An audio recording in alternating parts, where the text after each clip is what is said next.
Olá pessoal, bem-vindos de volta ao meu canal Raíssa na Real. Hoje vou falar sobre um tópico que as pessoas têm tido muitas dúvidas, que é viajar com pet para Portugal.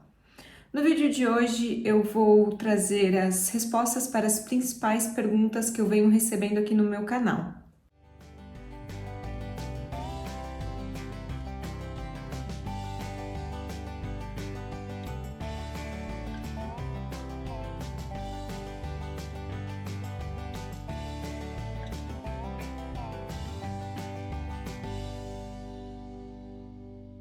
Antes de começar, eu gostaria de fazer uma observação bem importante.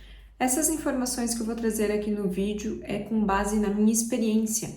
Então, pode ser que desde a minha viagem, que foi lá em fevereiro de 2023, alguma coisa tenha mudado. Então, é muito importante, antes da sua viagem, você entrar em contato com a companhia aérea e validar essas informações, tá? Então, vamos lá. Primeira pergunta. Quais são os animais que podem ser levados para Portugal? Então, são cães, gatos e furões. Para outros tipos de animais, como pássaros, répteis ou pequenos mamíferos, as regras vão variar muito. Então, pode ser até que precise entrar com liminares na justiça para conseguir fazer essa viagem com esse tipo de animal. Segunda pergunta. Quanto custa levar um cachorro para Portugal? Então, os custos podem variar por vários fatores, como o porte do animal, a companhia aérea e até a rota. Eu vou usar como exemplo o nosso caso, que é a Flora, a nossa cachorra. Ela tem um porte pequeno para médio, então ela teve que ir no porão. Os custos foram o seguinte: o microchip, R$ 160, a vacina da raiva, R$ 50, a sorologia, que eu acho que é o mais caro, que foi R$ 1.400, a caixa de transporte, que foi R$ 400, porém a gente comprou na OLX. Na época, quando a gente estava pesquisando a caixa de transporte dela, uma nova na internet estava em torno de 1.600, então é até uma dica bem válida. Dá uma olhadinha no marketplace do Facebook, na OLX, sempre tem alguém querendo se desfazer dessas caixas, então às vezes consegue com um preço bem melhor. O outro custo foi a consulta veterinária de R$ 170, que é a consulta que você precisa pagar para o veterinário fazer o preenchimento do atestado médico que vai lá no CVI. Depois, a passagem do PET, que a gente pagou US$ 150. E, por último, a taxa no aeroporto de chegada, que foi € 40,52. Então, convertendo ali os dólares e os euros, deu um total de R$ 3.200. Então, foi isso que foi gasto para trazer a nossa cachorra para Portugal. Terceira pergunta: como funciona a quarentena? Primeira coisa, a quarentena são 90 dias. É isso mesmo, é uma quarentena de 90 dias. Como é que funciona? São os 90 dias contados desde a data da coleta do sangue para sorologia até a data da emissão do CVI. Nesse período, o pet pode manter a vida normal, comer, passear, ter a vida normal. A única coisa que ele não pode fazer é sair do país, tá? Essa é a única regra dentro da quarentena que ele tem que ter. Quarta pergunta: é pago para fazer o CVI? A emissão do CVI em si não tem custo. O único custo que vai ter ali nesse processo é o custo de uma consulta veterinária que você vai precisar pagar para o veterinário fazer o preenchimento do atestado médico que vai ali dentro do processo. Mas a emissão do CVI em si não tem custo nenhum. Quinta pergunta: quantos pets posso levar no avião? Isso vai depender da companhia aérea. Tem companhia aérea que permite até 5 pets por adulto, que vai um na cabine e 4 no porão, ou os 5 no porão, mas na cabine é no máximo 1. Mas isso vai variar de companhia aérea para companhia aérea. Por exemplo, a Azul, eles não têm o porão preparado para transportar animais, então você só consegue viajar com um na cabine, e isso ainda seguindo as especificações deles lá que eles têm de peso e medidas. Sexta pergunta: como escolher a caixa de transporte correta? Primeira coisa, você vai ter que verificar na companhia aérea quais são as especificações dela, porque cada CIA pode ter sua regrinha, sua especificação, Então, a primeira coisa é isso. Porém, no geral, elas seguem o padrão IATA, que são as seguintes especificações. A caixa deve ser um material resistente, ela precisa ter uma boa ventilação, então ela precisa ser ventilada nas laterais e atrás da caixa. Em cima o teto não pode ser vazado, ele tem que ser fechado. A portinha da caixa precisa ter uma trava externa.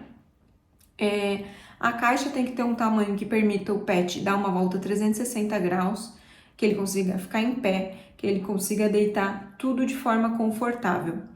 Não pode ter rodinha na caixa, então se a sua caixa for uma caixa que dá de pôr e tirar a rodinha, na hora de despachar você vai ter que tirar essas rodas, não pode despachar com as rodinhas.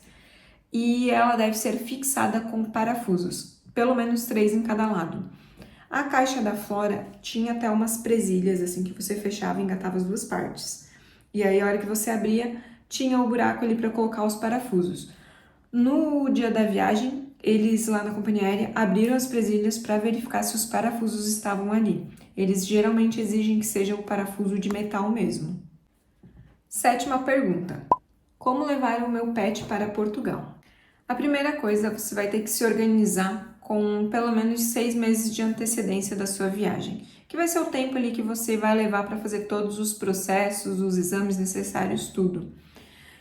O que Portugal exige? Exige que o pet esteja microchipado, que tenha a vacina da raiva, que faça sorologia, que faça quarentena e que tem que ter o CVI. Eu tenho um vídeo falando de todos os passos, detalhe por detalhe, tá bem especificado. Eu vou deixar o link desse vídeo aqui na descrição. Oitava pergunta: meu pet pode viajar na cabine do avião comigo? Depende. Vai depender do porte do animal, da companhia aérea, da rota e até da raça do seu cão. Se o seu cão for de uma raça perigosa ou potencialmente perigosa, não vai poder. Tem algumas companhias aéreas que permitem sim você viajar com o seu pet na cabine, porém eles precisam se enquadrar em alguns critérios que eles estipulam. Eu trouxe aqui 3 exemplos para vocês. TAP, o peso do animal mais a bolsinha de transporte não pode passar de 8 kg. Latam, o peso do animal mais a bolsa de transporte não pode passar de 7 kg. E Azul, o peso do animal mais a bolsinha de transporte não pode passar de 10 kg. E aí cada uma ainda tem a sua exigência de tamanho ali da bolsa, que é onde cabe a bolsinha, então cada uma tem a sua especificação. Nona pergunta: outra pessoa pode levar ou trazer o meu pet para Portugal? Pode sim. Você vai fazer toda a documentação no seu nome. A única coisa que vai mudar é na hora de você fazer o CVI. Lá tem um campo que você gera uma autorização para uma outra pessoa poder viajar com o seu pet. Então, com essa autorização, ele vai poder fazer a viagem com ele. E 10ª pergunta: é seguro viajar com o pet no avião? Com certos cuidados e com uma boa adaptação do pet com a caixa de transporte dele, é seguro sim. O avião tem o porão preparado para viajar com os pets nele, então ele é aquecido e também bem ventilado. A temperatura fica em torno de 21 graus e também ele geralmente é escuro, então a chance de que seu animal vai vir dormindo é muito grande. Claro que isso vai depender da sua adaptação com a caixinha. Ele precisa se sentir seguro e confortável. Então é muito importante também na hora de escolher a caixa pensar nisso, pensar no conforto dele para que ele não fique muito apertado e não gere mais estresse na viagem. Uma dica que eu posso dar é, se você se sentir mais seguro com isso, a hora que você embarcar no avião, você pede para a aeromoça se ela pode confirmar com o piloto que está tudo ok lá no porão, que o seu pet está lá. Eu fiz isso na nossa viagem. Eu entrei e já pedi para a aeromoça ir validar com o piloto se ele tinha confirmação de que tinha pet no porão mesmo, até porque é o piloto que regula ali a temperatura, a ventilação e tudo. Então, ela fez esse favor, eles foram muito atenciosos com isso. E depois ela veio dizer que estava tudo ok sim, que o pet estava no porão, até porque um dos medos, né, é a gente embarcar e o pet não, porque a gente já ouviu alguns relatos disso, né? Mas, então, uma forma para deixar a gente um pouco mais seguro, talvez é fazer isso. Então é isso, pessoal. Eu espero ter contribuído com alguma informação. Se você ficar com qualquer dúvida, deixa aqui nos comentários que eu estarei respondendo. E lembrando que eu estou aqui para ajudar no que for possível. Até a próxima!